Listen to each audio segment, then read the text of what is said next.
Picture this. You pull into a gas station in your leased BMW, and the guy fueling up the rust out minivan next to you is worth more than your entire zip code combined. That sentence sounds backwards. It isn't. You'd probably feel a flicker of pity for him. Maybe you'd assume the transmission is one bad winter away from dying, that he's counting coins for gas, that life has been rough lately. That reaction isn't stupid, it's just trained.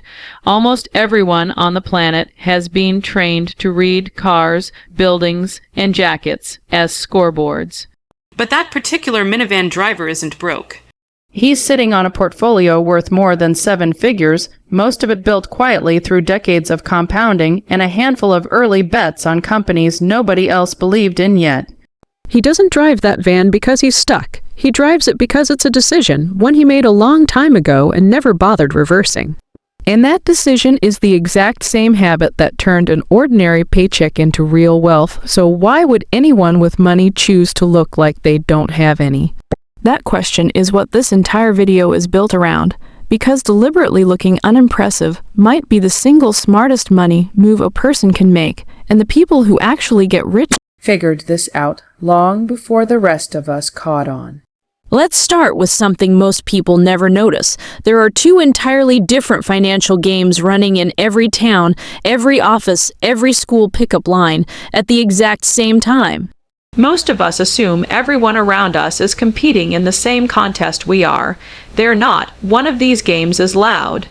The other is nearly invisible unless you already know the signs. Game 1 has a scoreboard everyone can read at a glance. The vehicle in your driveway, the square footage of your kitchen, the vacation photos stacked up in your feed. Every outgoing dollar becomes a little billboard advertising your status, whether or not you meant it that way. The unspoken mission is simple. Look like you've already won. The monthly bill is just the cover charge for playing. Game 2 runs on a completely different scoreboard, one nobody can see from the sidewalk, total assets. Financial breathing room, the number of months you could stop earning and still sleep fine at night. None of it shows up in a driveway. None of it can be clocked with a glance from a stranger. People deep in game too often look, from the outside, like they're barely keeping their heads above water. Here's the part that trips almost everyone up. These 2 games don't just run separately, they actively cannibalize each other. Every dollar spent proving you've made it is a dollar that can never compound. The harder you chase appearances, the slower real wealth grows behind the curtain. And the plainer your outside life looks, the faster your inside numbers move. This isn't an argument for living like a monk or denying yourself anything you actually love. It's simply naming a decision that most people are making on autopilot without ever realizing there was a decision to make at all. So let's put a real face on how brutally expensive Game 1 actually is. Meet Grant, 34 years old, pulling in $95,000 a year. He leases a black BMW 3 Series and rents in a trendy part of town, not because the location is convenient, but because of what the address quietly communicates about him. On paper, to anyone watching, Grant looks like a guy who's cracked the code. Here's what his month actually looks like. After taxes, roughly $6,080 lands in his account. Rent on his 1-bedroom eats $2,200, chosen specifically for the neighborhood's reputation. Between the lease payment and insurance, his car costs another $1,100. Streaming and subscription apps he barely opens quietly pull $230. A credit card balance that's been sitting there since a friend's bachelor party 2 summers ago demands a minimum payment of $260. Groceries, utilities, and gas take another $880. Before Grant makes a single choice about how he actually wants to spend his own money, $4,670 is already gone. What's left is $1,410. In theory, that leftover money should be pouring into his future. In reality, his retirement account gets a contribution of $250 a month, barely 3% of his salary. Grant isn't careless. He's never gambled a paycheck away. He's just playing a version of the game that costs far more than the sticker price suggests. The car is the part everyone notices. It's not the part that actually hurts him. The apartment is. Grant pays $2,200 a month for a trendy one-bedroom. The identical layout, 3 neighborhoods over, in a building that's a little older, but structurally just as solid. Rents for $1,400. That $800 gap, invested for 3 decades at a typical market return, would eventually grow past $800,000. But housing decisions never travel alone. A nicer building creates furniture pressure. A trendier zip code creates a social calendar full of dinners and drinks that match the address. Researchers have a name for this ripple, the spillover effect. One upgrade quietly drags a second, invisible wave of spending behind it, conservatively, another $350 a month. Invested across 30 years, that spillover alone becomes roughly $490,000. Added up in one single housing decision, plus the spending it drags along with it, erases over $1 million in potential wealth. And that's before we've even touched the lease payment. This isn't a story about lazy or foolish people. The people stuck in Game 1 are frequently sharp, disciplined, hardworking, so why do they still fall into the trap? To answer that, rewind the clock much further than modern economics. For most of human history, visible resources signaled survival. Whoever controlled the most land could feed the most people. The group with the biggest surplus attracted the most allies. Status wasn't shallow vanity back then. It was raw information about who was worth aligning with and who would still be standing after a hard winter. That circuitry never got deleted from our brains. The savannah vanished thousands of years ago. The instinct stuck around. Modern consumer markets don't just tolerate that instinct, they weaponize it with surgical precision. Economists have a label for goods that get more desirable specifically because they are expensive, not despite it, status goods. Sports cars, oversized homes, watches stamped with a prestigious name, their real function isn't utility. It's the message they broadcast. Underneath that sits a second trap researchers call the hedonic treadmill. The new purchase arrives, excitement spikes, then within a matter of months, the new car is just a car again. The upgraded apartment is just an apartment. The thrill resets to 0, but the monthly bill absolutely does not. So the next upgrade becomes necessary, just to chase the same fading high the last one gave you. Here comes the objection I already know is forming in your head. I work hard, I've earned nice things. Fair enough, nothing here argues against that. The real question was never whether you deserve something. The real question is whether you actually want it, or whether the system simply installed the want in you by default. There's a canyon-sized difference between a deliberate choice and a reflex you never questioned. Only one of those genuinely belongs to you. So what actually happens to someone who quietly opts out of Game 1 entirely? The research here doesn't look anything like most people expect.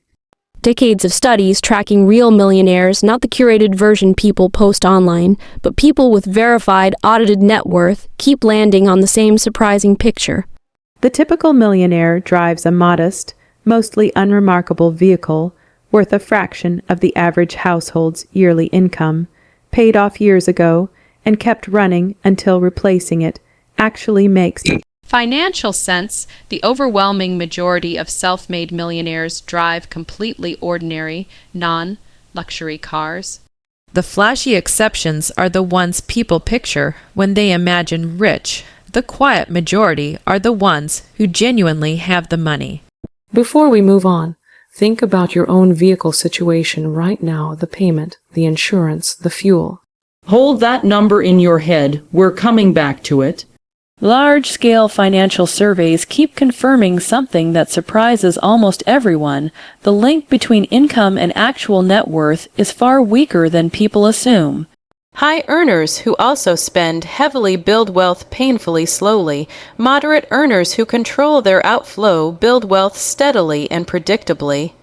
Income isn't the deciding factor, behavior is. Here's what that looks like using Grant's exact $95,000 salary. Save 20% of it every year, invest it at a typical long-term return, and after 20 years you're sitting on roughly $870,000. Save 10% instead. Same 20 years, same market. You land closer to $430,000. Identical salary, identical market, identical time frame, a gap of over $400,000 created by nothing but one single number, the percentage you chose to keep. Now let's run the numbers on someone actually playing game 2, because the results might genuinely surprise you. Grant has a coworker named Priya, same company, same $95,000 salary. Nobody in the office knows much about her finances. She parks a dented 10-year-old Honda Civic at the far end of the lot, the kind of car that quietly invites assumptions, probably stretched thin, probably not doing great. Nobody's asked her directly, they've just decided. Here's Priya's actual Tuesday. After taxes, roughly $6,000 lands in her account, nearly identical to Grant's. Her mortgage on a modest 3-bedroom house, purchased in a district chosen for the school ratings rather than the street's reputation, runs $1,700. Her car has no payment at all, just insurance at $70. Subscriptions she actually reviewed and trimmed down in January cost $60. Groceries, utilities, and gas run $840. Before a single discretionary dollar is spent, Priya has committed $2,670. What's left over is $3,330. Her retirement contribution sits at 19%, and she bumps it up automatically by another 2 points every time she gets a raise without renegotiating the decision each time, without even really thinking about it anymore. The system just runs itself. Of the 300 left after fixed costs, about 800 goes to things she genuinely enjoys: dinners out, the occasional weekend trip. The remaining 530 gets swept automatically into a brokerage account on the 1st of every month, before she ever has the chance to spend it. Net worth at 34, roughly $340,000. That puts her well inside the top quarter of her age group nationally, built entirely from a decade of unglamorous consistency, no windfall, no inheritance, just the compounding math of redirecting. 19% of every paycheck before lifestyle creep ever got a vote. Nobody in that office knows this. The assumptions built around that dented Civic are off by well over $300,000. One well-known wealth researcher defined real wealth not as a dollar figure at all, but as the number of days you could sustain your current life without earning another paycheck, not the size of the account, but the length of the runway. Priya keeps roughly a year's worth of expenses, about $45,000, sitting liquid in a high-yield savings account as a buffer. The rest of her $340,000 stays invested, compounding steadily whether she's working that week or not. If Priya lost her job tomorrow, here's what that actually buys her. 12 months to find the right position, not just any position that pays the bills. 12 months to negotiate from strength instead of desperation. 12 months to reject the wrong offer and hold out for the right one. And while all of that unfolds, roughly $290,000 keeps compounding quietly in the background without her lifting a finger. Grant's situation looks nothing like that. With roughly $50,000 in net worth and monthly expenses near $5,500, he's got about 9 months before real pressure sets in. 9 months isn't nothing, but it's not enough room to be picky, enough time to search, not enough time to wait for the right thing. And the instant Grant starts pulling from that $50,000 to cover bills, the compounding engine behind him shuts off completely.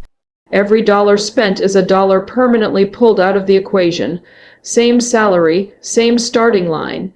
One person has a year of breathing room and nearly $300,000 still working for her while she searches. The other has 9 months and nothing growing behind him at all. That dented Civic isn't a consolation prize. It's physical evidence of a different set of priorities, and $340,000 is what a decade of those priorities produced. If any part of Priya's story feels familiar to you, you might be much further along on the real scoreboard than your driveway would ever suggest. Here's the part almost nobody realizes. Most people driving ordinary cars simply can't afford better. But a much smaller group does it on purpose, because they ran the actual math and decided the freedom on the other side was worth more than any upgrade could ever signal. Priya belongs to that second, smaller group. Grant's coworkers have no idea that group even exists, and Priya never needed them to. So the real question left standing isn't whether looking unimpressive builds wealth. The numbers already settled that. The real question is, what specifically makes it work? There are 3 separate mechanisms at play here, and they don't just add together, they multiply against each other. The first is the most obvious, the compounding gap. Every dollar not funneled into a depreciating asset lands somewhere else instead. Grant's monthly car cost, call it roughly $800, is $1 leaving his portfolio every single month permanently. Priya doesn't carry that cost at all. That same $800, invested for 20 years at a typical market return, grows to somewhere around $470,000. Stretch it to 30 years, and it crosses the $1,000,000 mark on its own. The gap widens from both directions simultaneously. Grant's payment both loses value on the asset itself and drains capital that could have been compounding, while Priya's absence of that payment does the opposite on both fronts at once. The second mechanism kicks in the moment someone stops using purchases to broadcast their financial status. At some point, probably not a dramatic, cinematic moment, Priya simply stopped optimizing her spending around what other people might conclude from it. That's not really a moral victory. It's a mathematical one. Every dollar spent purely to signal something is a dollar that can never compound. Once spending gets untangled from identity, status stops competing with investing for the same dollars. There's a term for the clarity that makes this possible, knowing precisely what enough actually looks like for your own life, rather than chasing what your life is supposed to look like according to everyone else's scoreboard. Without a clear answer to that, lifestyle creep isn't a choice, it's the default setting.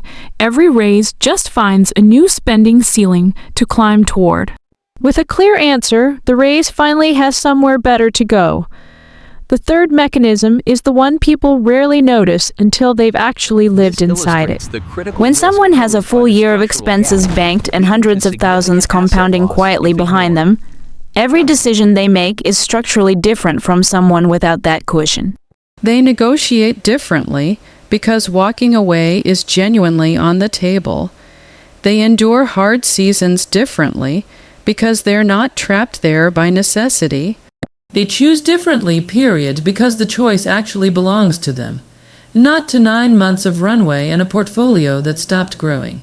Same income, wildly different lives. One has more visible consumption, the other has more actual freedom.